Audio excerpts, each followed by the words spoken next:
evening, everybody. With this talk, I want to share our small experience we had at Intecs about 802.11p. In case you don't know Intecs, I know for sure this. We are a medium-sized Italian company. We work on software for real-time embedded systems. So, I don't know if you've ever heard of intelligent transportation systems. In case you don't, I can give you a very, very short presentation. An intelligent transportation system is a set of devices and network equipments that help transportations. It can help transportation in many different manners by giving the drivers indications on whether they should follow another direction than that intended, maybe because of a road accident or because of traffic jams or because of any other reason. It can also collect pay tolls and can do a lot of very nice applications. They are still figuring out what an intelligent transportation system can actually do. What we know is that such a system, regardless of what it actually does for making money to the people who own it, is made of basically, this is a laser pointer, yeah, of cars and of devices which are located close to the road. These devices are called typically roadside units. So we have units that are installed on board of the cars, they are called onboard units, and roadside units. And they have to talk to each other for knowing whether there has been an accident or how many cars are passing by in a road.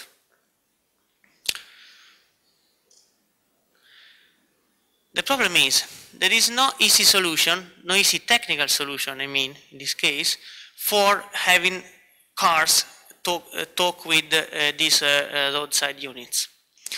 If you are a telco operator, I don't know, are there any telco operators in the room? Okay.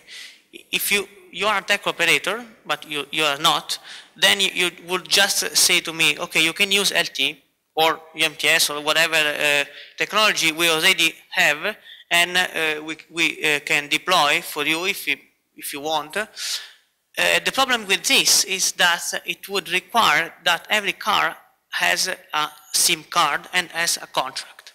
So the tech operator would be very willing to have the users pay for those SIMs and contracts, but the user will not pay.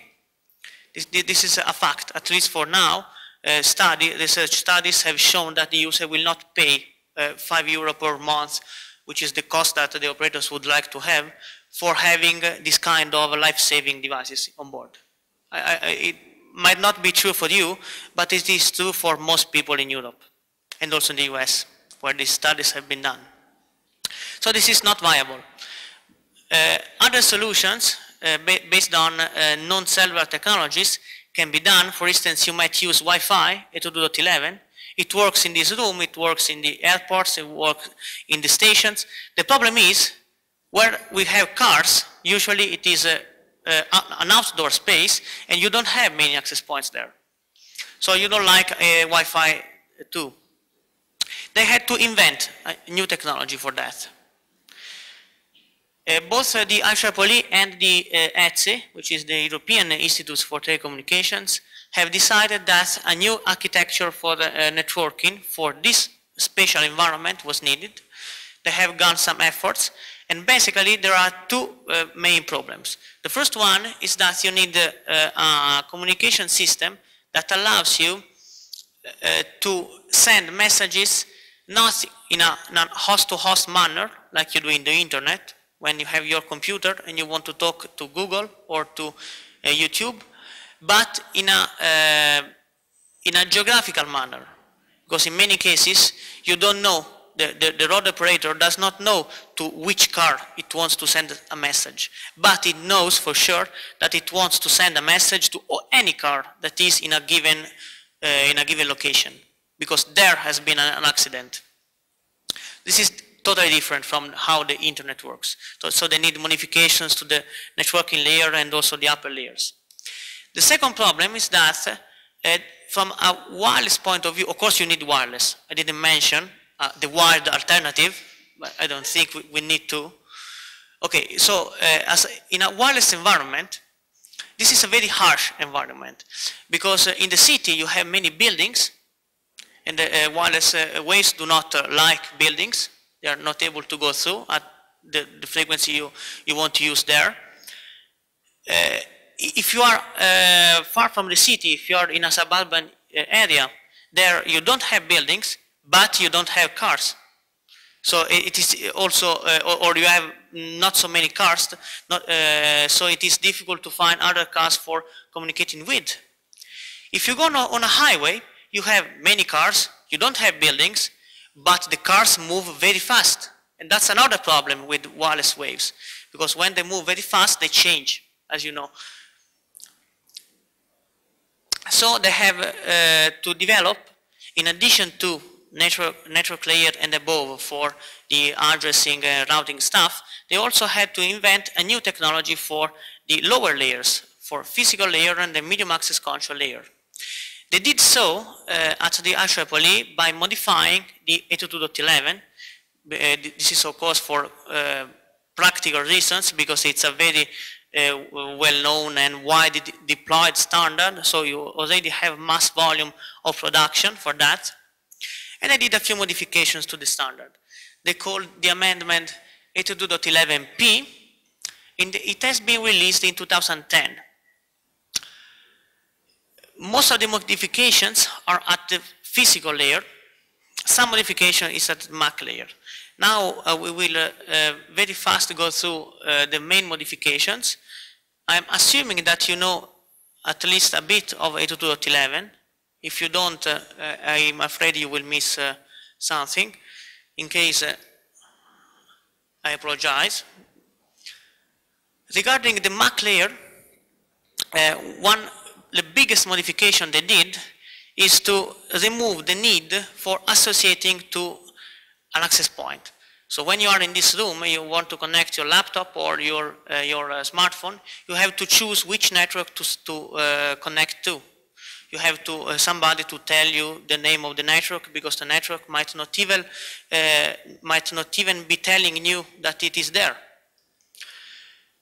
With cars which move fast, this is impossible, because it would take too long for a car to understand that it is in range of an access point, and then it is already gone, especially in a highway, for instance. So instead of doing this, they decided to use a special name of the network, a name that is made of all ones, as is always the case for special names. And it is called a wildcard basic service set. So cars do not connect to any access point in particular. They always are connected by default to this special network. They don't need to associate.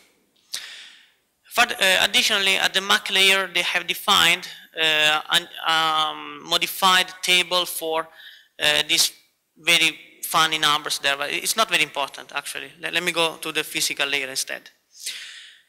At the physical layer, 802.11p has been reserved a frequency band that can be used only for this purpose, so there is no risk of collision with the nearby Wi-Fi for while downloading movies or doing any other thing, and not even with other technologies. So they allocated a reserved spectrum for that, both in Europe and in the US. It is on 5.9 gigahertz. It's pretty high. They decided to use the orthogonal frequency division multiplexing, which is very popular. It is used by 802.11a, G, and all the newest releases of 802.11. But they used it at 10 megahertz with a double OFDM symbol duration. If you know what I'm talking about, this means that it is more robust.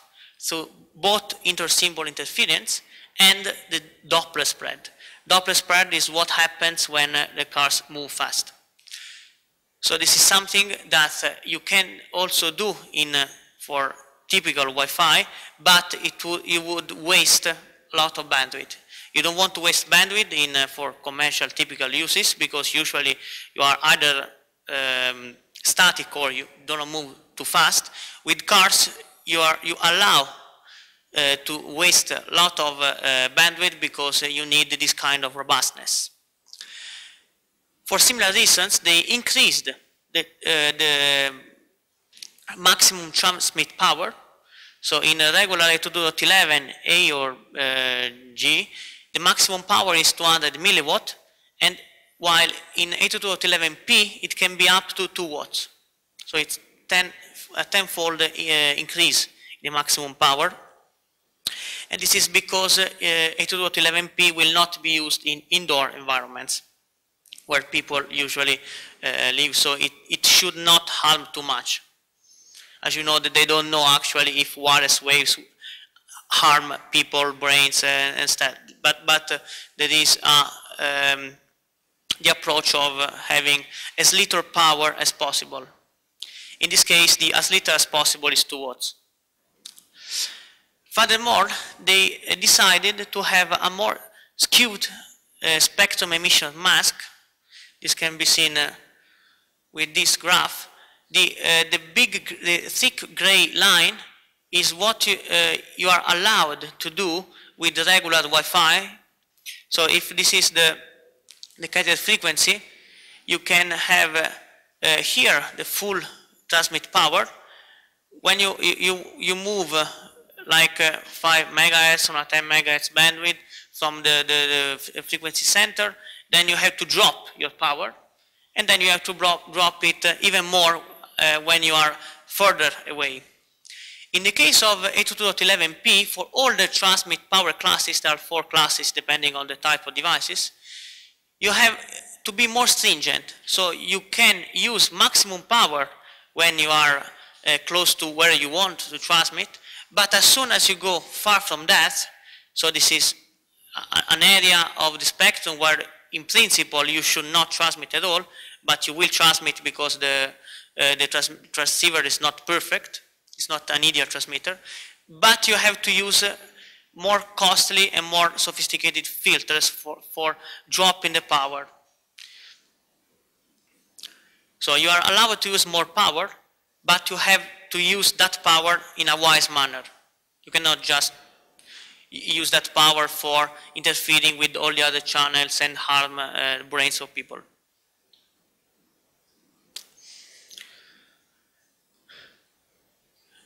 We started working at Intecs with 802.11p in a regional funded project, a project that has been funded by the Tuscany region, where we are based. And we had so little time. It was a very short project, 18 months from the beginning to the end, by having to provide a full end-to-end system with the demonstrator. So we couldn't really waste our time to think how things worked. So we just meshed up the system, made the demonstration, and we were done. After the project finished, we decided to go back our steps and try to understand exactly what we have done.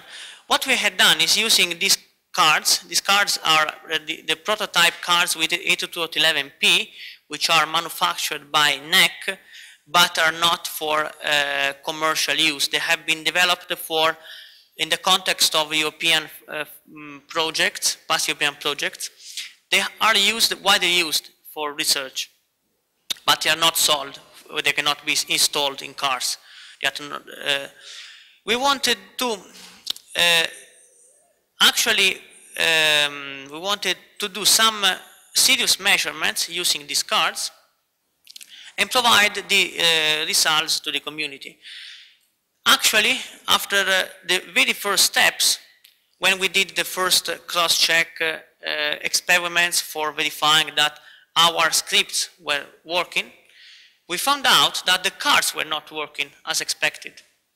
So we had to stop and change the subject of our investigation. So instead of doing measurements, we had to research on why the cards could not be used as for measurement themselves. So we did now in this paper and in the slides I will just describe a very simple experiment, but which can show you what are the limits of these cards. I don't want to be, I'm not against these cards. I mean, they're not sold, so I'm not against NEC or whatever. I just want to point out what we had to do just to verify what can be used and what cannot be used for testing. Since this is a sort of significant for, this is sort of something that can tell you how mature is the technology. We did a very simple experiment with a transmitter, one card, another card, a receiver. And we cross-checked our results by doing this with different technologies, so in addition to 802.11p, also 802.11g, and also by, without having the air in between. So we also connected the two cards with a cable, just to verify that we didn't have much noise in our lab. What we found out is that this curve here is what you should be able to achieve if you had a good cards. Here, theoretical, maybe it's not the right word now that I think about this, because it's not theoretical in the sense that raw throughput or something that you can never achieve. You can achieve this, you should achieve this. When we run the experiments with 802.11a Atheos card, which cost €5, we achieved the full performance. It's just something that you cannot achieve if you have more than one transmitter because of collisions. However, in the case of 802.11p, we didn't achieve, and the difference was quite remarkable. So we spent a lot of time wondering why it could be this, and we tried to remove all inaccuracies, starting from our developing errors of when we wrote the scripts and the test measurements. But actually, we found out that the problem is in a combination of the chipset and the kernel driver. We cannot be sure exactly where is the inefficiency because we don't have the source of the kernel driver, because in this case it is not an open source driver, but it is provided in a binary form.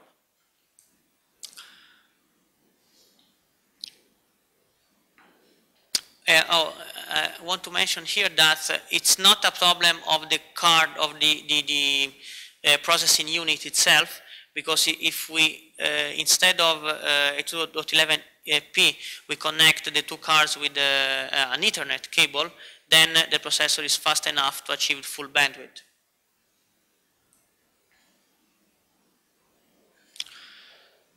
So to summarize, yes, 802.11p is a reality. It has been released 1.5 years from now. There are products coming out, but we are not yet there. So if you think about 802.11, plain 802.11, the huge mass volume that I have achieved, we are very far from that. And this is also true for the newest standard. So if you take 802.11n cards, they were out before the standard was even approved. And even at that point, they were good enough for production. This is not the case for 802.11p, and my personal opinion is that this might be due to the fact that at the moment not everybody is, they didn't find so far a credible business model for actually selling these devices. The problem is that it is much easier to put on the market 802.11 cards because you put them into computers. And computers have an expected lifetime of 2 to 5 years, 5 in the very, very lucky cases. For cars last much longer. So it is very difficult for anybody to have a credible business model that takes into account that you will have for 20 or 30 years most cars without this kind of equipment, and you will also only increase them in a very incremental manner. So for the same reasons, manufacturers are not rushing to go onto production volumes for this kind of chipsets. But of course they are good for experimenting. So if you want to do your research experiment, a lot of research experiments have been done with these cards that works. There are also others that have been that are sold by other companies like Dentsu or Venius. Another option that you might want to evaluate if you want to do research on this topic is to use software-defined radio, because in the literature there are some researchers have shown that you can do with a USRP or other radio frequency front ends and a laptop, you can emulate fast enough 802.11p, at least in the encoding part. I guess it can be done also in the receiving part. So if this is, in that case, you might be able to control every single bit you want to encode, modulate, transmit. So for experimentation, that's another good option instead of going for black box commercial device. And this concludes my talk.